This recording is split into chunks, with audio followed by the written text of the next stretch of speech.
Draft science video, I think. Yep, I can't sleep, which is weird for me. I usually can sleep really easy. So, anyway, yeah, I just had stuff rolling in my head. And I just can't, get it to stop rolling. Anyway, okay, here's the overview picture thing. So let's just start there.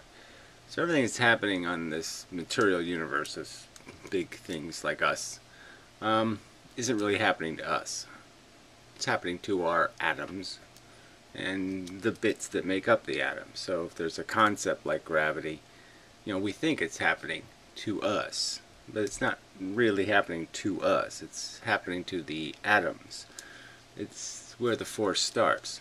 So when they look at these forces like magnetism or electricity or gravity, and they attempt to say, let's put this all in a package and understand it all, well, the problem they're doing, the mistake being made, is they're thinking the force, the thing, is a force affecting them when it's really a force affecting their atoms. It's an atomic force, not a big thing force. And we just see it as a big thing force because we're a big thing and we're egocentric. We're, whatever the word is that, centric. We're full of ourselves and think, well, if it's affecting me, then it must be me it's affecting. We just can't give the parts credit, sort of, so kind of. Alright, so anyway, so the point is that this whole universe is just made out of this stuff going the speed of light. That's the quanta. There's just that. All the rest of it is just a shape that can take, form, a filtered packet of that. So I'm a filtered, humongous pile of these little things going the speed of light. Now, conventional physics, even the old physics and the new physics, both are perceiving this light thing, the photon, as being a thing, a single thing. And they're applying to it properties, wavelength and frequency. I don't think it's without irony, okay, that wavelength and frequency are the same thing. Mathematically, you can't, they're just inverts of each other. It's the same property, the period, that creates both. You'd think that would be sort of a giveaway. But anyway, my point would be, is that it's not the photon. It doesn't have the property. It's, again, the arrangement of them, the filtering of them. They're in a configuration that makes them something we identify as something. Just as this configuration of light is recognizably different than other configurations of these little things moving the speed of light. Alright, so the thing to understand is that light comes in photons. The little bits, the quanta, let's call them quanta. The quanta, okay, can be doing two things. They can be going from point A to point B in a straight line at the speed of light, or they can be going to point A to point B okay, in a circle. Okay? But that's it. Those are its two options. It has no other options. It's either caught in a relationship to each other, two of them, or it's going the speed of light in a direction. Straight line.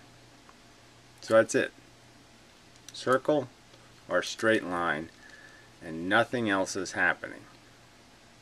Kind of amazing. The whole universe is just made out of that simple stuff. Okay, now it's not amazing to you yet because you don't believe that. But, I have to prove it somehow. And that's where it starts to get a little tiny bit complicated. But it's just a little bit complicated. It's not very, very complicated. Is there something about this spinning thing too? Let's say it too has a property. You know, it can spin this way, or it can spin that way, perhaps.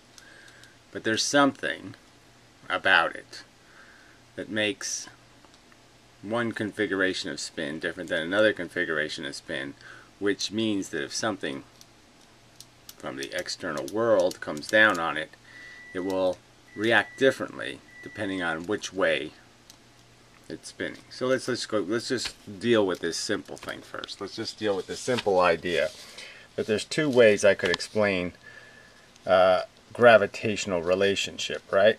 You could have the Earth and the Moon, and then you can have the sun, okay, and the Earth and the Moon. And you can sort of understand these relationships, right? The Moon goes around the Earth, and the Earth goes around the Sun, because there's this relationship.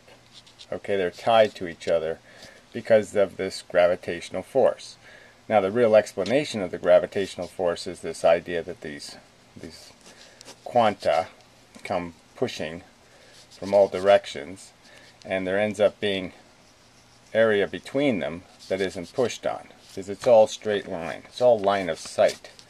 There is no filling the void, sneaking in here to create pressure. There's no bendy lines for this light stuff. So it's all line of sight. And so when you shadow something, you automatically attract it. And what's happening is, through this phenomenon, when this gravity goes through something, what it's really doing is it's hitting the atoms, and it's interacting. But what it's also doing is it's not staying in it. It doesn't get captured. The energy, the extra energy, there is extra. Extra comes in this side that doesn't get to this side because this side is shadowed by this, right? So this is blocked, this is shadowed, and therefore there's more stuff comes in this side and gets to this side, but it's not energy. It's not trapped, it's not captured. So what it does is it comes in and it goes out. So that's another thing to understand, is when the gravity comes into a body, that it comes out again. And the thing that it comes out in is a different direction. That's all. It just changes direction. And what it does is give this some of its direction. So it gives direction, more straightness to all the stuff in here. So the stuff inside this, if we were to make a big picture of it, if we make a I have to do a lot of these kind of things, little insets, right? So if I made this embiggened, what you would see is that this is really a bunch of stuff going in all kinds of directions. And what I've done, by throwing more gravity in this way than in some other direction, namely the opposite direction if there's a moon over here blocking the gravity, but more specifically what I end up doing is exchanging direction. So the stuff comes in this way, it gets bent this way, and this stuff, this string, has a little more straightness to it, a little more in this direction is given to it. So what it lost here, it gave here. Directionality. It exchanged direction. So something crooked here went straight, and this went crooked. And that's all that got exchanged. Because all these things are moving the speed of light. They can't. You can only have heat or an energy transfer when something's captured, when the gravity when it fills it up, when it adds to these swirly bits, when it adds more movement inside of it. That's when you have more potential for heat. That's when you gain mass, is you have to actually collect these things. Okay. Back to the point I want to get to is, see, that's where you have to make these, you have to keep going bigger and bigger, which is kind of ironic. See, I could use that apple earth atom metaphor a lot. I could say, to make the photon visible, I would have to make the atom as big as the moon. That's the kind of scale problem. This scaling thing. and just, the brain just stalls almost on just the very concept that the head of a pin is zillion, insanely dense with these discrete bits, discrete elemental bits, traveling vectors, traveling lines. Every, just the tiniest little speck, that little speck, that little tiny speck, zillion, whatever, any preposterous number you want to make up, but I mean, just incredible density, that, the amount of stuff that's interacting. So anyway, so there's two ways that you can have this relationship. You can have this idea of something in the center and then the stuff spinning around it, or you could also understand it as being two things. All right, like a dumbbell. So they spin on a center of gravity, but there's nothing in the center.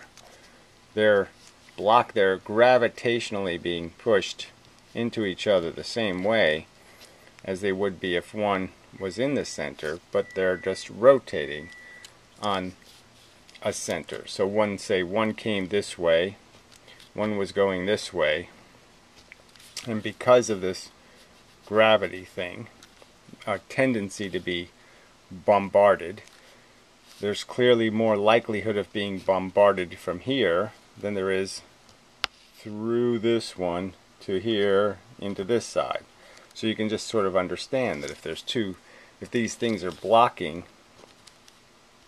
impacts, that there's likely to be occasion when this impact is going to be more on this side than this side for both of these elements, and that tendency would tend to do this directional thing, right? So this one comes in this way, it directionally moves this one this way, and this goes out that way.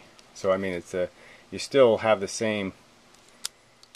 to add these angles, and the angles have to be equal, but that's all you're doing. You're exchanging angular directional information. You're not exchanging any energy. Everything's still moving the speed of light, just moving it in a different vector. So this thing's vector is changed, and then this one would have the same likelihood to have a vector change, and they would just be exchanging vector changes, so they end up circling each other, even though they're not. They're just being changed by the fact that they're not receiving what the equal pressure from all sides. They're receiving more pushes in one direction. So there's no real great way to metaphor this. I mean, but there probably is. I probably can come up with that way. It just takes time.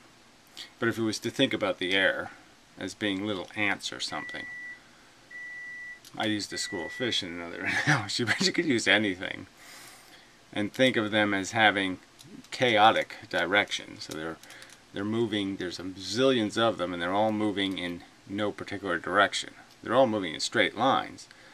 There's just as many hitting you this way as they're hitting you this way, as they're hitting you from the up and hitting you from down. Okay, so that's the idea. And if you were to think of it that way, you could kind of understand that if something stops some ants over here from hitting you, that the ones over here would have more impact, and they would keep pushing you this way over time. Right? Right. So that's what's happening. So it's just a change in directional information at its core. At the level of the universe, the whole giant universe, at the quantum, the level of the quantum fog, if you were to call it a fog, there's always the same amount of energy. There's no change in the amount of energy in the universe from the universe's perspective. I mean, it just changes shape. It just morphs through its, like a storm going across Jupiter. You don't think of the atmosphere of Jupiter getting stronger or weaker, stronger or weaker. No, it's always the same amount of energy. It's just swirling in little different ways. It's behaving differently. It's manifesting the energy differently, but it's the same energy. I don't know if that's a great analogy or not. Alright, so that's just an important, I think, a feature to understand, is that there's these two ways for gravity, as we understand it, to be manifested. And that we're talking about gravity now on this quantum level, where we're talking about these entities, this mass of quanta, bunch of stuff moving in straight lines, and somehow it gets forced into relationship to each other. So, unanswered yet would be why it all doesn't turn into something caught up next to each other, the relationship. How gravity doesn't, in any real way that we can understand, interact with each other.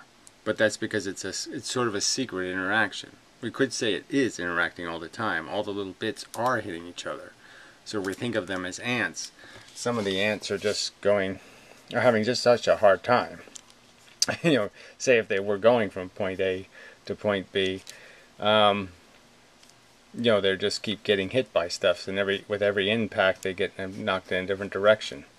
And so, they have no momentum, so they can just, they can't move from point A to point B in anything but a chaotic manner. Like, they'll get there eventually, because they'll get everywhere eventually. One could argue they'll just do this stuff all over the place. But the bottom line is there'll always be equal pressure. So for everyone doing this, there's another ant who was intending to go, let's say he was going that way, and he ended up going this way. So for every ant that can't get this way because he gets distracted or pushed by the gravity chaos, there's one who's doing exactly the opposite. He's trying to go this way and he's getting pushed this way. So it all evens out in the end. So that could be the explanation for that. Is that they are interacting with each other. The pool ballers are hitting each other. It's just that they're exchanging irrelevant directional information. And that overall, it's exactly the same amount of chaos. You can't increase the chaos because it's the same amount of movement all the time. There's the same amount of discrete bits. Okay, that's probably a good way to say it. What decreases the chaos in a sense would be when you end up with this filtered thing. When you end up with these arrangements of these entities where they do some sort of pattern, maybe you could just say a triangle or a square or some kind of pattern that ends up consolidating them. And now they become essentially a new entity through that consolidation. So you could argue that, let's say, I'd say I still want you to understand how this does the unification thing. There's a thing to understand. Say, okay, you got these little quanta banging into each other. They're creating this pressure gradient. So there's megazillions of them. And for any place in space, let's just say space without the consolidates in it, but theoretically there is a bunch of density in the empty space. Okay, the bunch of these bits moving through the empty space. So I'm just saying you have to understand that part.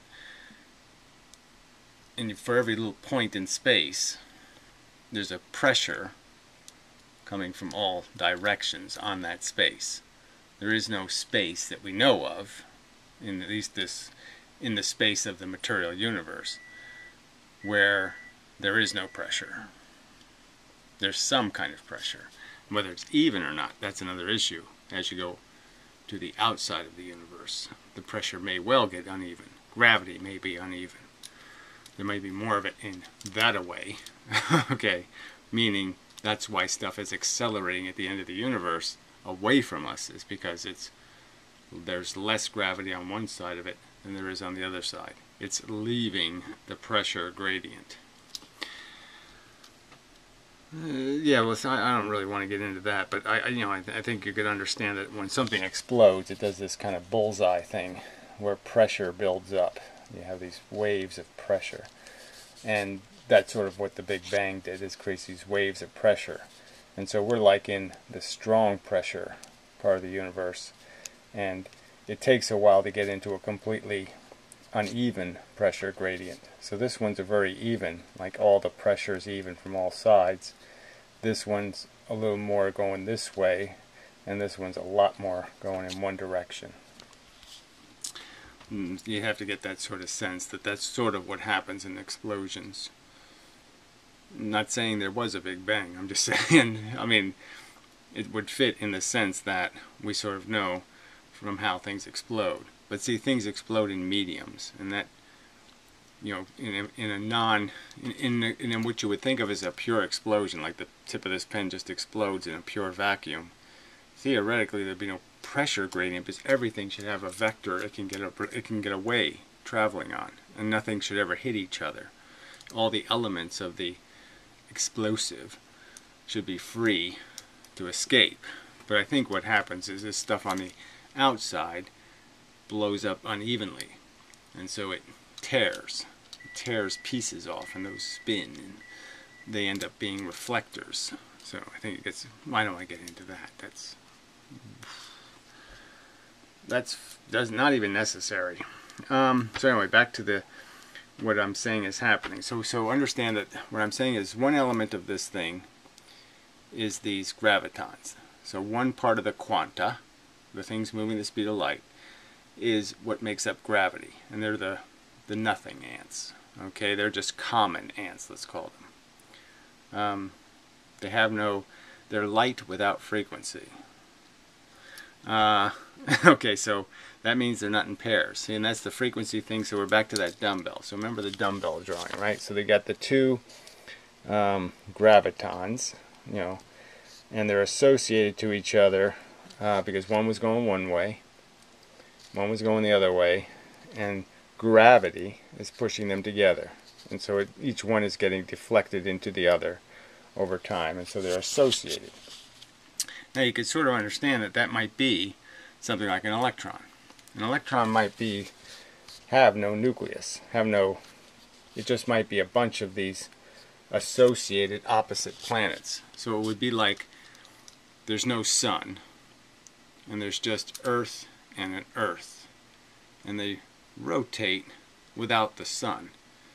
I think it's perfectly mathematically possible that you could have that scenario where you have no necessity of having a gravity, a mass, at the center of gravity, and just the gravity between the two bodies would be enough to keep them in association with each other. I think you see this in like big picture stuff, like when two galaxies collide. Two galaxies sort of do this. The black holes at the center of the galaxies do this sort of dance, you know, where the two of them end up blending into one. So galaxies essentially merge. They don't do anything else. They pretty much always just merge. I guess they could fly through each other, but I just mean if they consolidate, they merge, which means that you end up with one black hole and all that kind of stuff. But anyway, that's a whole nother... Don't need to get that complicated.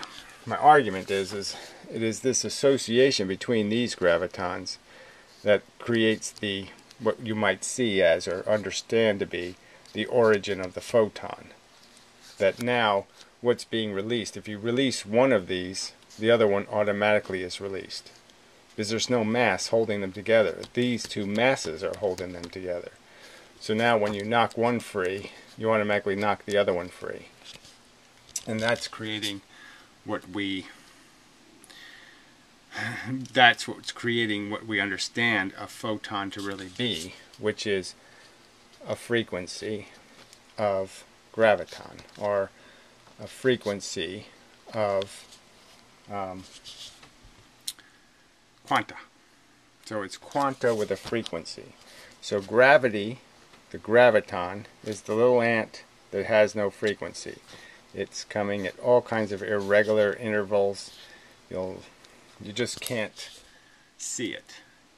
Now, it might randomly look like a little flash of light every now and then, like a photon.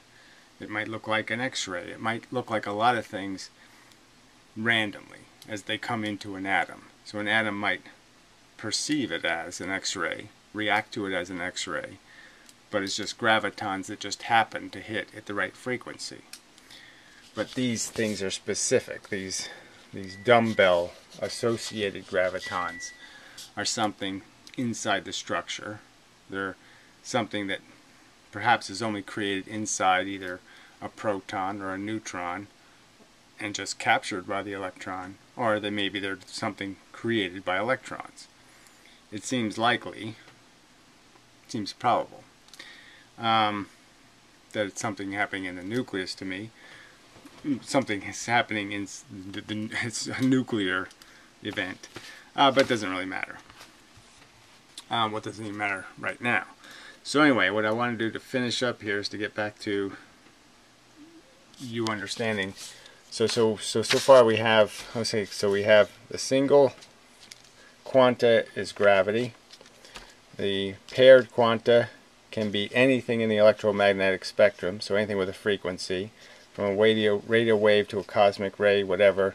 So it just has to do with how close they are together or how far apart they are for an interval of time. So obviously if you have 1 second of exposure to X-rays, you'll have 10 times more bombardments. Like if they were baseballs, 10 baseballs hit you. If they're radio waves, 1 baseball hit you. That's the higher energy, is in the fact that you're getting hit more times. There's more of them that hit you in a given amount of time, which makes them more energetic. But the photons themselves, the quanta, aren't more energetic. There's just more of them. Lower frequency, well, higher frequency, higher in that smaller distance between them. That is kind of non-intuitive. I know that the frequency number goes up, and what that really is saying is the number of them, per moment of time, and the wavelength is inverted. Like I said, it really is not the best way to describe this. I mean, they shouldn't have done that. They shouldn't have. They should have stuck with the word frequency and a period and understood that that's what's really happening, that it has to do with how many of them are going to hit you. But the fact that they turned it into something that's a quality of the thing itself is where it all went wrong. So anyway, now when you get to magnetism and the electricity, what that is that has something to do with the character of this. Like I said, that might have to do with this rotational direction, clockwise or counterclockwise. But regardless of what it is, a shape dynamic of some kind. Now we know that shape dynamic exists because there's this polarized light, meaning the light is this way or it's this way in terms of a shape. It goes through the bars this way. It doesn't go through the bars this way, if there's bars this way. So there's a shape to it. And that polarization is what creates the capacity for there to be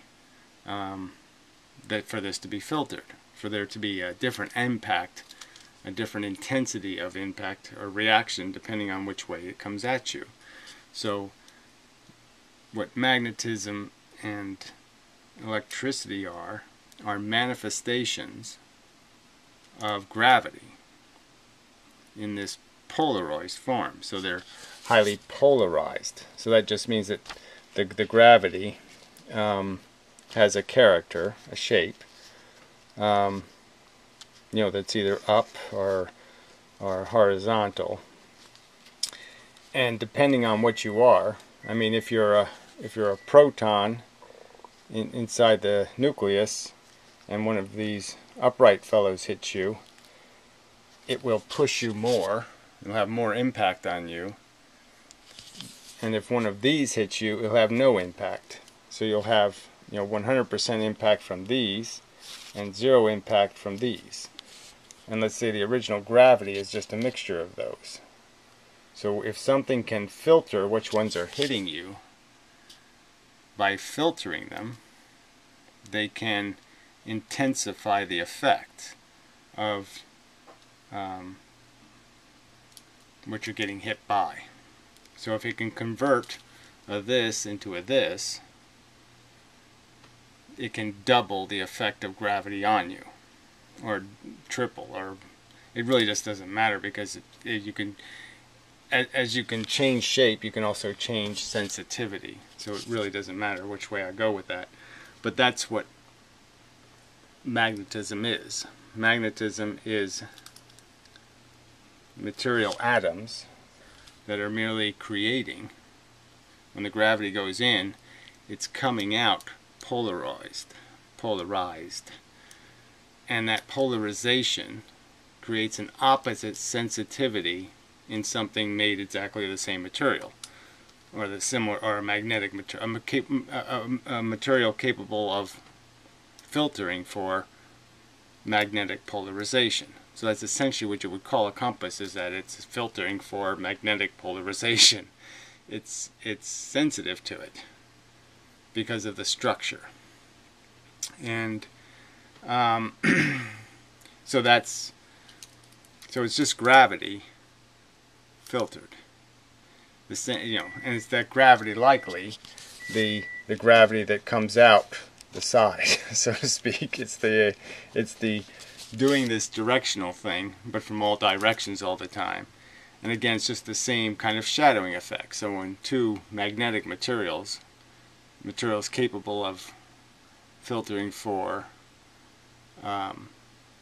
polarization are put in proximity to each other, they do the same thing gravity does, which is they block from one side and create that shadowing effect that pulls things together.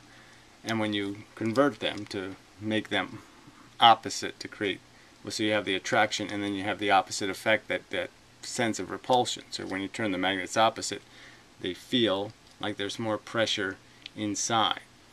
Well, they feel that way because the one side is producing exactly, it's changing all of these, it's polarizing all of the stuff that comes in this direction, which is exactly the thing on the other side, the magnet on the other side, the opposite, the pole, that's the same pole, is exactly sensitive to.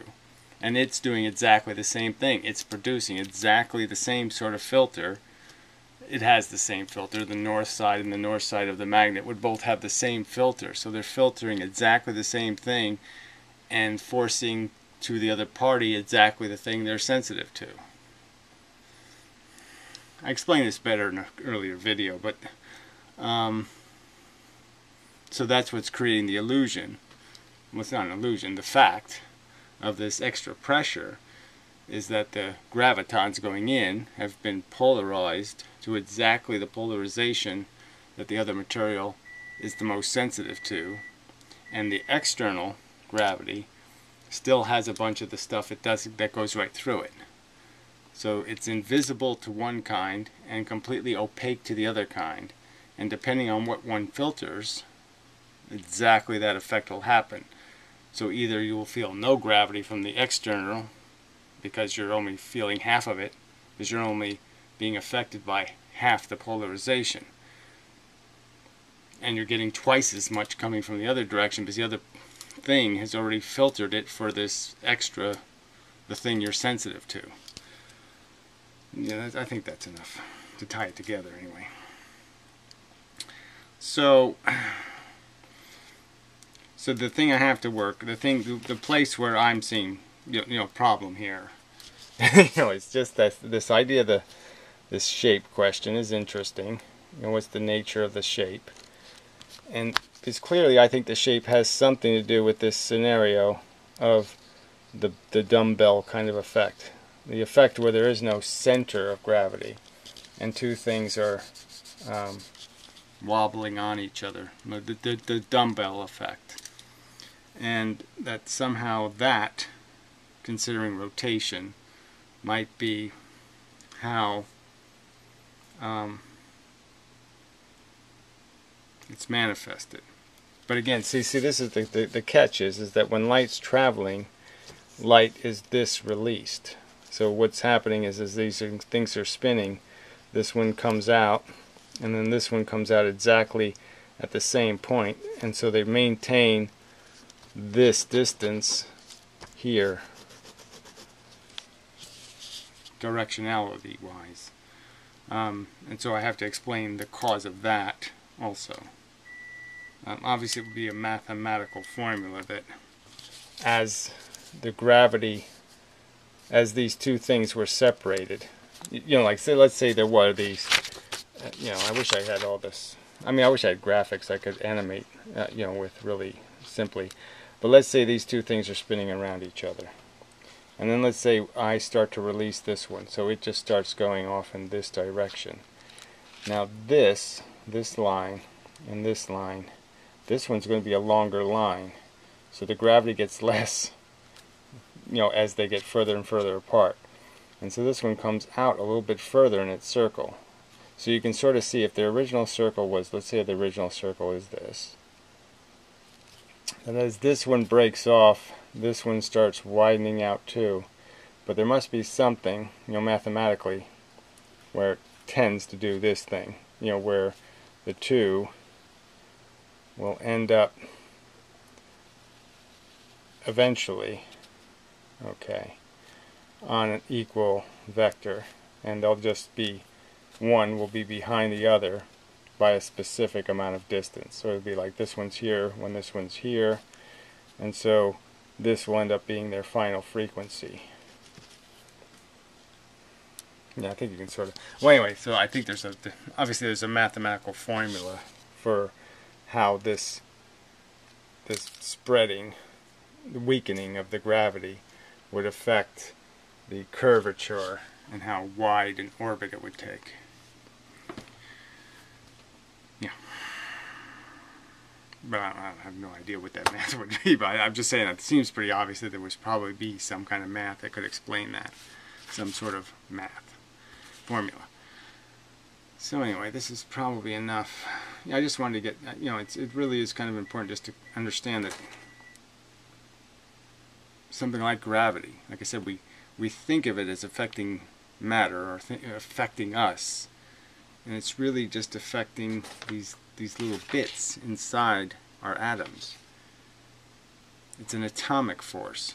Gravity is an atomic force. It's keeping atoms together, forcing the little bits together, and we're just a way external phenomenon to that.